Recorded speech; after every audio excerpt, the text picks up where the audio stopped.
Usually I'm doing videos on BMWs, but on my truck, my remote stopped working for unlock.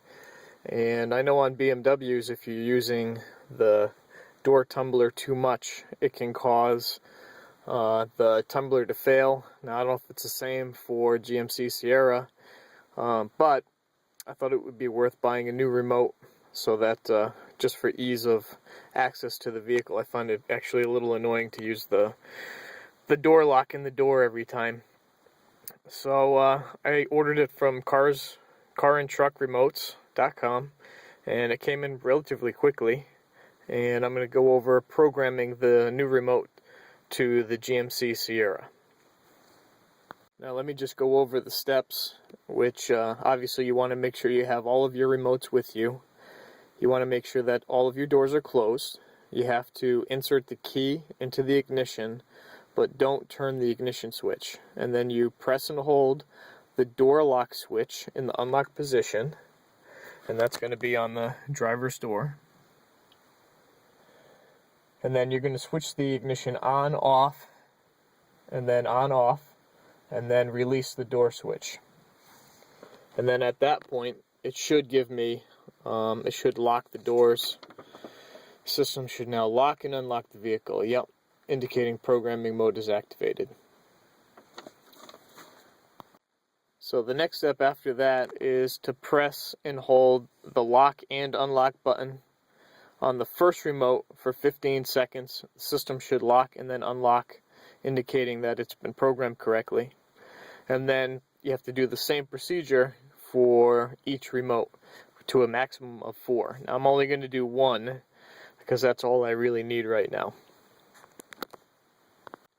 Alright, so I'm going to insert the key, but it says do not turn the ignition switch on.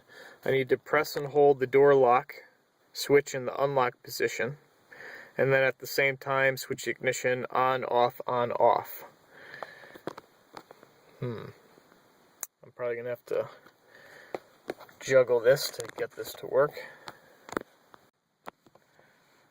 So press and hold the unlock. I'll just put my phone here for a sec, and then cycle on, off, on, off. And then at that point, I need to press and hold both of these buttons on the transmitter for 15 seconds.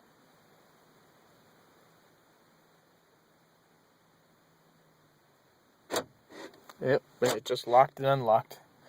That's all it is. That's pretty simple.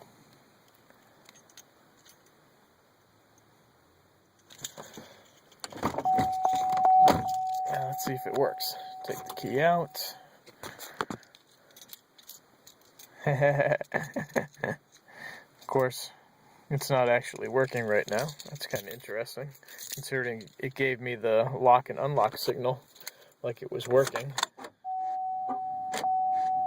Oh, I cycled the key on, and then it did a little beep, lock and unlock. Oh, and now it worked. That's interesting, because it did not say anywhere in the instructions for cycling the key on. So, once I was all done, I did have to cycle the key on, and that finalized the initialization. I think BMWs are easier. That's kind of funny. It's not many things on a BMW that are easy to do, but programming a remote, pressing and holding the unlock, and then the lock button 3 times after cycling through the ignition is a lot easier than this process. Not that it's difficult,